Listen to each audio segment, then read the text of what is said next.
Everyone excited? Everyone's motivated, interested. Blood is pumping, baby. Good, mine too. So I'm a little nervous. We're gonna introduce the dream team.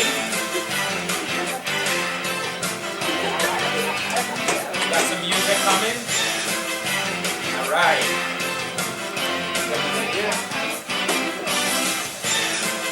First member, our point guard, Jericho Ortiz. Next up, that'll be myself, John Scally. Our power forward today. Next up, we have our center, Rebecca McLeod. And last but not least, unfortunately he couldn't make it today, but we have Clemens Truitt, assistant supervisor. I'm doing my best Clemens Truitt impersonation today, so bear with me. Okay. So is everyone excited? Yes. Good, all right. Our topic of conversation today, it's our field sales consent forms. When we first spoke about the innovation project, our first meeting, we came up with a couple of topics. They ultimately led us to this. We've all been sales agents at one point or another. Myself, Rebecca, Clemens, and Jericho, of course, she's the one that trains all of our our new trainees at PAC class. And the glaring issue was the consent form. You want to go to the next one? At some point, all 17 states that we do business in, at one level or another, require some form of consent, whether it's for a spouse, domestic partner, or for children. When we're on the point of sale, we're speaking to our members. We go through the whole policy application, and it isn't until the end that we give them this silly little piece of paper that we say, under state law, you're legally obligated to have your spouse, domestic partner, or child sign this. Whether it's in New York State, it's 14 and a half years of age or older, up through 23. And you can see here we've listed the different states, and on the right side how they correspond to what's required, okay? So we're promising this member coverage for that individual family member on the premise that they have this silly little piece of paper to have them sign it and have them mail it back or fax it in. Well, we know what happens, right? What happens? Get them They back. don't do anything. They just don't do it. No matter how many times I'm checking lifeguard and I'm calling these members redundantly, incessantly. Hey, I'm just trying to get in touch with you. Did you send in that consent form? Just recently, I spoke to a member 3 or 4 times. We played phone tag. Every time, please call me back, let me know, did you send in the consent form for your son? I know it was something important to you, you wanted to get your son covered. Without that consent form, he's not going to have the protection that you originally signed up for, and the protection I promised you. So it turns into a broken promise. It's a fault on my end, and to some extent their end, but I'll take the blame, right? We don't want them to get upset. Now, our field consent forms, it falls directly in line, with our 2016 strategy, and that is, our paid business and persistency. If we can somehow increase our reception, the consent rate, the consent forms coming back in, we're going to increase member ownership on the policies, and we're going to also increase our paid business for the sales reps. Now, how many of you know how many policies we wrote last year in 2015 that required a consent form? Dustin, how many policies did PFP write last year? That required consent. Required consent? This is throughout all 17 states. 50,000. How many? 50,000. Not quite. I'm going to say 12,000. I'm going to say 25,000. 25,000? Said 12. Wow. 12. Go ahead, Jim. I said 12. You said 12. Jim was the closest, Yes. but we're not The Price is Right. It's the closest without going over. It's actually 10,807, close to 11,000 policies that were written by PFP agents that required consent. And the numbers are staggering. Do you guys know what our current closing rate is on getting these consent forms back in once we've sent them home with our new policy owners? 50%. Less than 50%. 50%. You got it. I wasn't sure you guys were going to guess that. It's 50%. So literally, half of the policies we write, we can automatically throw in the trash because the consent forms just aren't coming back. And how much premium? I'm going to tell you that. I'm so glad that you guys are so in tune with what we're doing. Julie's your hidden weapon. So, I not cry about only, this every night. this leads you to very many sleepless nights, I'd imagine. It keeps me up at night. No, you don't buy it. But of close to the 11,000 policies we wrote last year in 2015, about a third of those even paid. So literally, you can take half off the books because they're not getting the consent forms, and then an additional third of that is only being paid business. So, you know, the numbers are staggering. Now, Julie, your question was, how much? Well, Nancy, how much money do you think PFP lost in gross business last year in 2015 because these consent forms were not properly sent in? $2,587,000. Hey, that was a layup. And that's right. $2.6 million in gross annualized premium was lost last year because we did not get consent forms to come in. And it's crazy, right? So, and I want to commend Boots. I want to commend Save on the numbers that they generated, right? We're talking about Boots, I believe your estimate was how much you could bring to PFP with somewhere between 1.3, 1.4. Save was about close to 300,000, right? First? But that's conservative, right? But this is money that we have. It's nothing new that we need to do. There's nothing different than what we're doing with our current business model. And how do we save this money? That's our goal. How do we save this $2.6 million in business? There's nothing different that we need to do from a standpoint of we need to generate new leads, new segs. While that's great, we commend you guys for that. Or it's developing this video app to retain membership and upsell and cross-sell other products. But it's something that we understand is so important, not only from the field agent standpoint. We're losing these policies. I'm not getting paid on those. The member, they think that their spouse, their domestic partner, their child is covered, and then all of a sudden they find out that it's not. Whether the onus is on them or the onus is on us, we're going to take the heat for it, am I right? Because we're the front line of what we do. But the sooner we can get these consents filled out, returned, the fresher we are going to be in our policy owners' minds.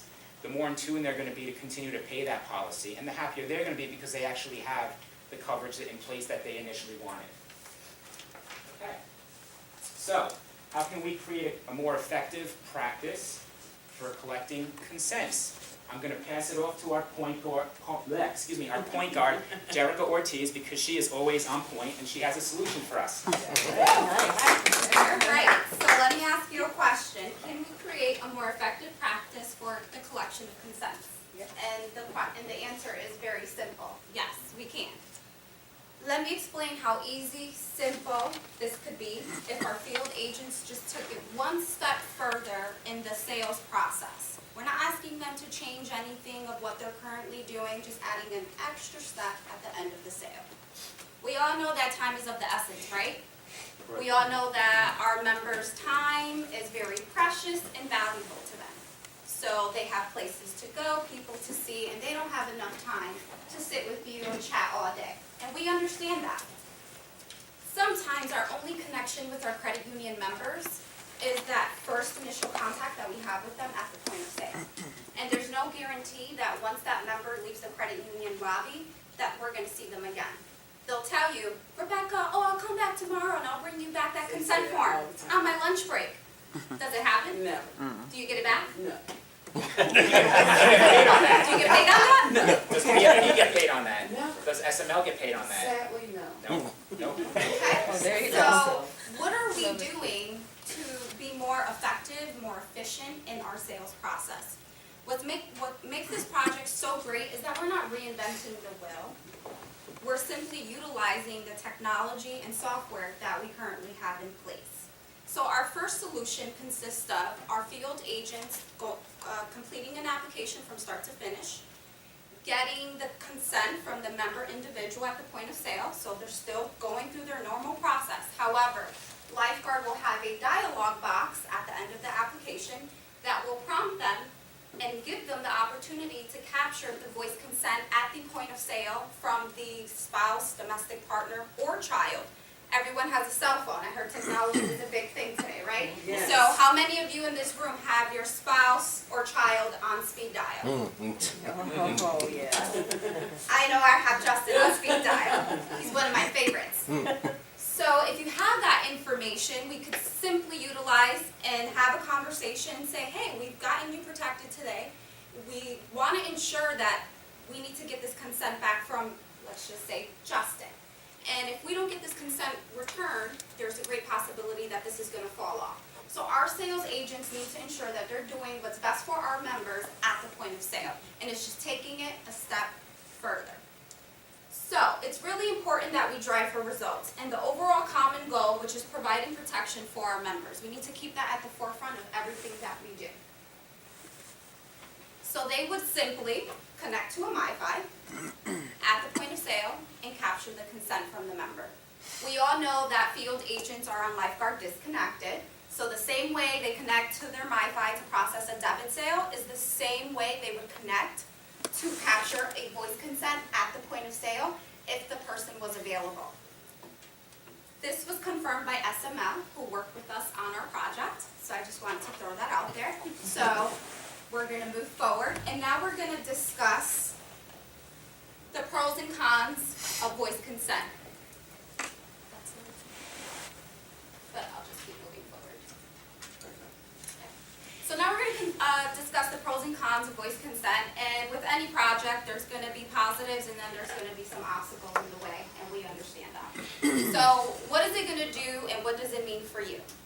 It's going to increase paid business for our agents. That's really important, right? Very good. Right? Because you want to get paid. And you're measured on paid. Okay. What does it do for PFP? It's going to increase our revenue. And what does it do for SML? Increases their revenue, but also saves them on cost because they're constantly mailing out these consents over and over and over again, and they're not being returned. It's going to be a decrease in fall-offs. It's going to save costs for SML on postage, paper, processing of consents, and the man hours that it takes.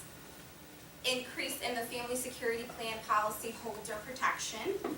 SML, including Tara Colburn, who's worked side by side with us with Just for Duty, who provided us all of our numbers and reporting, they're all on board with this. When we presented the project to Tara, she said, oh, I've actually been thinking of pushing this initiative, but I'm getting pushback. But if it comes from PFP and they say they want it, we will move forward with it. So we already have the bias from Tara. Now the cons. I'm not going to focus on this too much.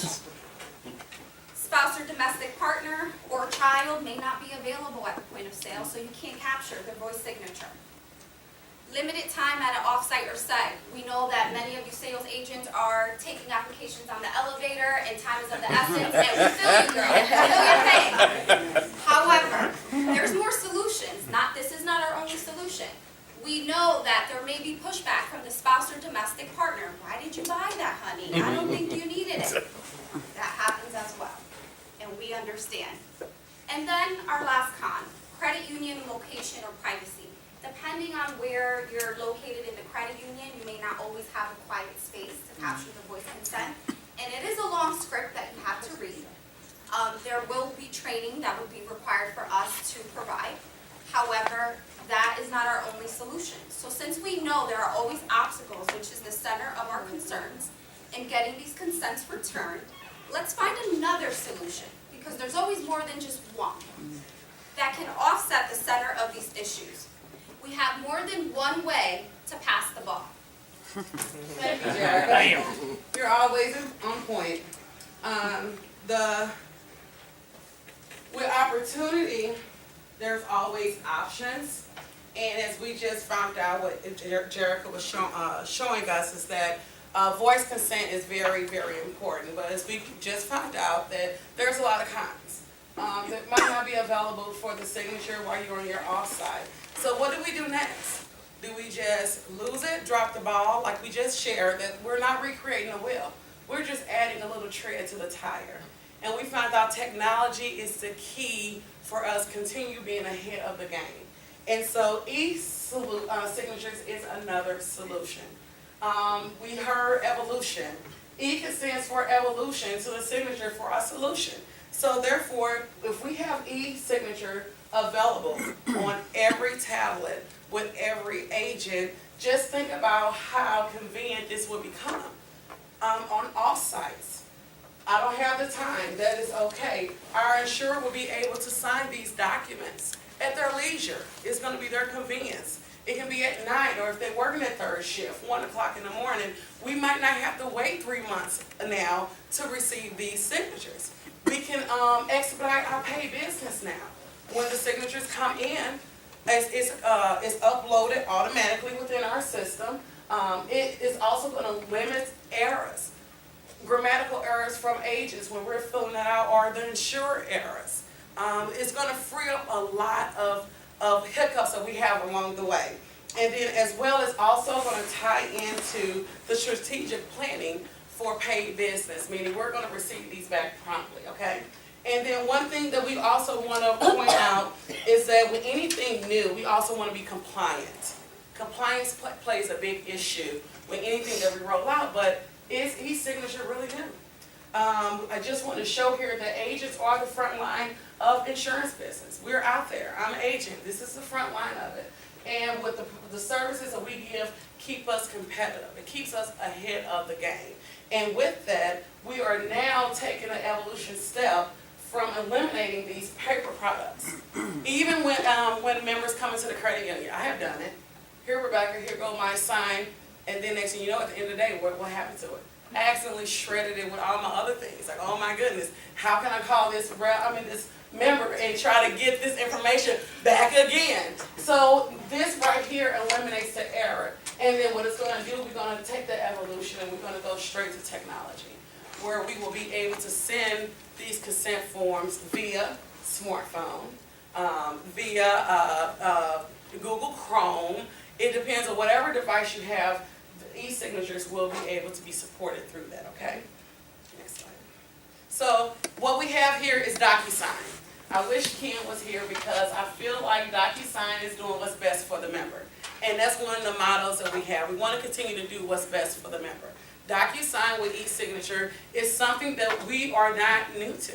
This whole panel, this is not new. You want to know why I know this isn't new? It's because I reached out and I got an email from Ken, Reen Kim, and he was like, Rebecca, why are you calling me about DocuSign? Your company already have an account with us. I said, really? Do we? I was like, okay, well, give me a little bit more about it. It's security encrypted for, it will remain that our information won't be easily stolen. So we have the security there. It's already in the compliance, and it's already being utilized with other departments right here in our corporate office. You guys utilize this already. Now it's time for us to pass it and actually bring it to the field. Where do we utilize it, Rebecca? What did I just say? Where do we utilize it? We utilize We it use here. it right here. Or what departments? We do administrative department, and thank you for pulling that up. It is currently being used in our debit collections. As you can see, for the ones that don't know, this is exactly what our members see with our debit screen. This right here is what is sent out for immediate debits from our customer service team that calls on our policies, the conservation team, where they actually keep our business on the books. This is exactly what our members or our insurer would actually see when they open up their smartphone or their email from Google Chrome. It doesn't matter. This is going to be the actual one. Okay, so what's next? What's next is the pros and cons. What it basically parallels with what Jerica shared with the pros. We already utilize this with PFP. We already know there's going to be convenient, that the customers can sign anywhere. Now, I want to pinpoint and hone in. We always look at it, we call it spousal consent forms, but we also have the children.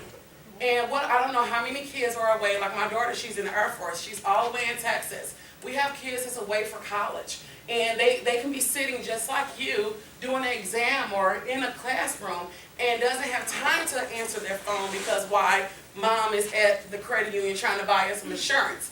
But look how quickly, while they're sitting in the classroom, sitting at a boardroom, sitting at a desk, that their phone, I see that corner, look at you, you're on your phone now. Just think about it, you just got a message from your wife telling you, yes, I'm signing it right now. you're signing it. He is signing it right now. So we already see that it is very convenient. It is less time tracking, so we're saving time with SML. We don't need to track consent forms anymore.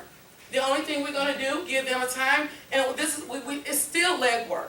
This is just basically an idea. We still have to tell our members, I need you to give John a heads up. I need you to give Julie a heads up. Because why? Within a couple of days, we're gonna send an email about this consent form. And then when they click on that email and it pops up, they're gonna say, oh, this is what my wife, or this is what my mom, or this is what my dad was talking about. And they probably won't even read through all of it. They're just gonna type their name in. And the Manila, oh my God, I'm losing, thank you. With that generation, we are finding out that their attention span is short. You know, their attention span is real short. So when they see that, they're gonna go down. They're gonna look at where's the arrow to sign. And they're gonna type in their name, they're gonna sign it, and now we have the information. So let's go with the con. I found out there's one con. When I spoke with the conservation team, I found out that the actual insured must receive this email. It can't go to our member. It has to go to the person that actually needs to sign. So that is one con right there, that even though, say for instance, you share an email address, oh, I use my wife's email address, or everything goes to my daughter's email. So that can be one hiccup, which is easily to get over, because what I've done on my Facebook account, I have like over 500 friends, and I just set it out there. How many of you guys actually have your spouse's email address or your kid's email address? And the reviews came back, and it was like basically, what, like 1 out of 5 that didn't know the email address. One thing that you do know, that on smartphones, you have a Gmail account. You can't get a cell phone these days without it tied to a Google account. So just letting you know, the accessibility is there. And one thing I want to share with you guys before I close on my end is that the more shots that we take, I used to play basketball in high school, and the more shots you take, that's a better chance that you're going to make it. So with that being said, practice makes perfect, and this is just another option, and now I'm going to pass it off. All right, so a little birdie told me, birdie's name is Steve, that it has been tested and, sorry Rob, the DocuSign is already compatible with BlackBerry, iPhones, and Android phones. So there's no hiccups there with the technology, the compatibility issue. So, you know, in summary, what is our motto here at PFP? It's to uplift, keep it simple, and build our connection with you guys, with our members. That's really at the heart of this. We want to make sure that we increase, you know, our policy members, you know, their families being protected. We want to increase profitability for the company, not just our field agents like me, because don't get me wrong, I like my paid business, but PFP and SML too. It's going to cut costs, and you know, it's going to assist meeting our 2016 initiative, persistency in paid business. So doing all these things, we know that this is going to be the choice for you guys. We thank you for listening to us. One other thing I did want to say though was, excuse me, thank you again, honestly. We know you guys are going to have some questions, so we are going to take a few, but given the numbers, Just a few. just a few. We don't only have time for like 2 or 3 maybe. But honestly, we leave the ball in your court, David. Catch. So you guys make the best choice for you guys, all right?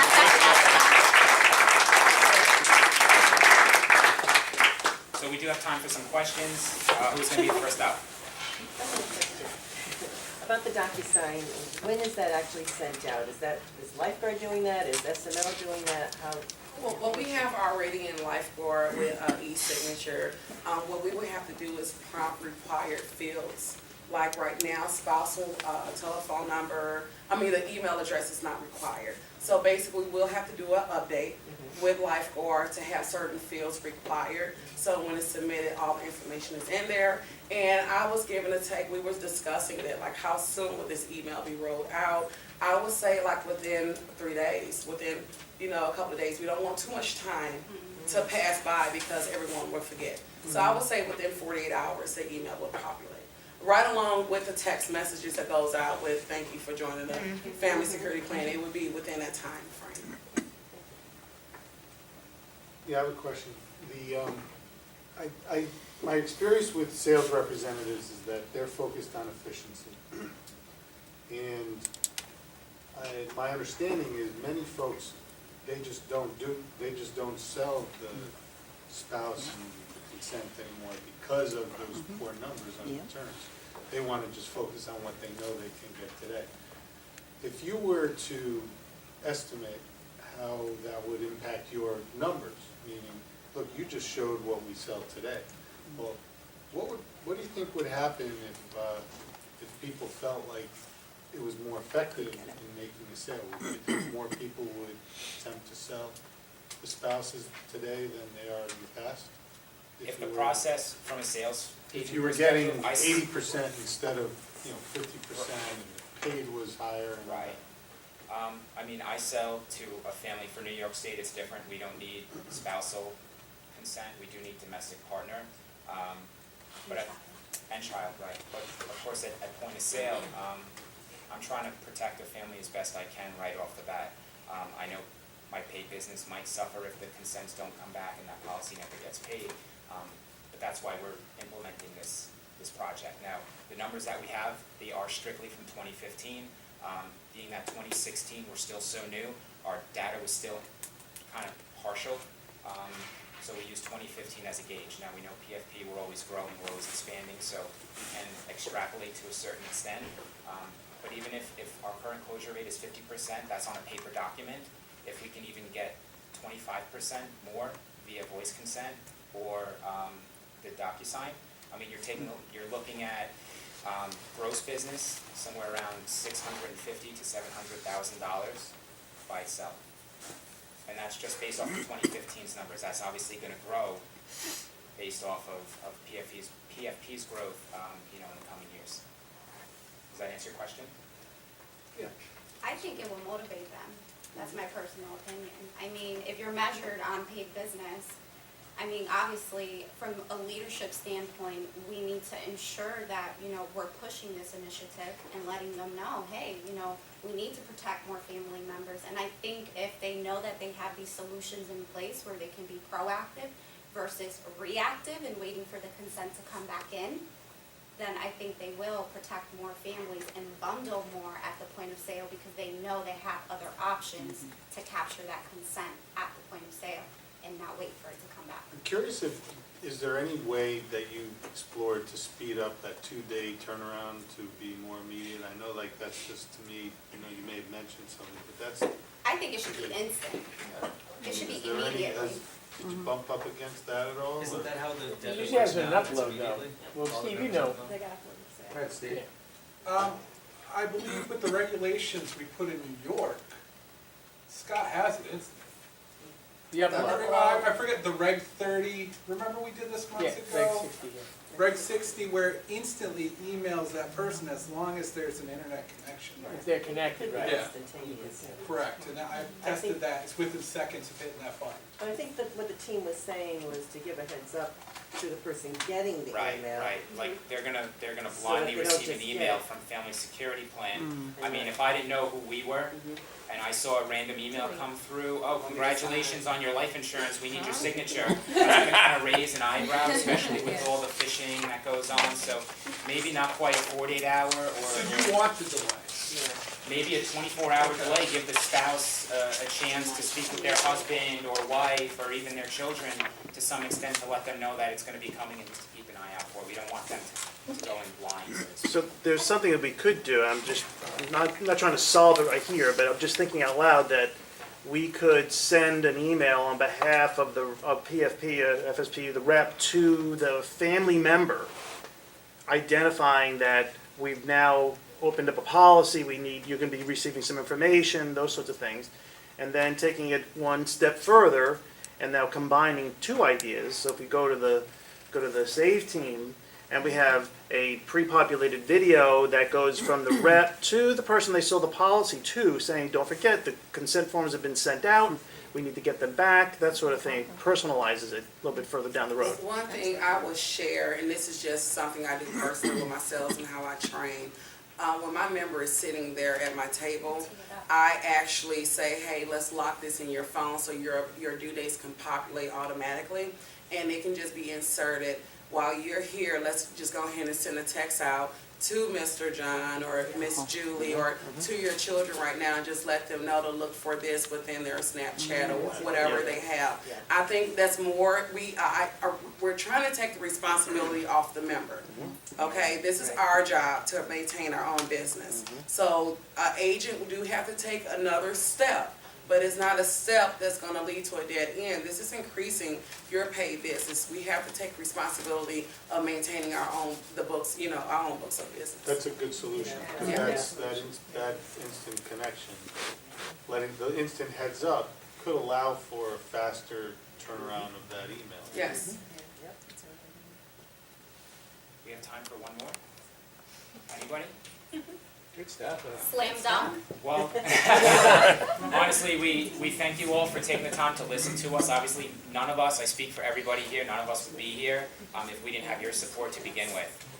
That's one of the big things. We welcomed our late addition, Rebecca. She was a vital part to our team.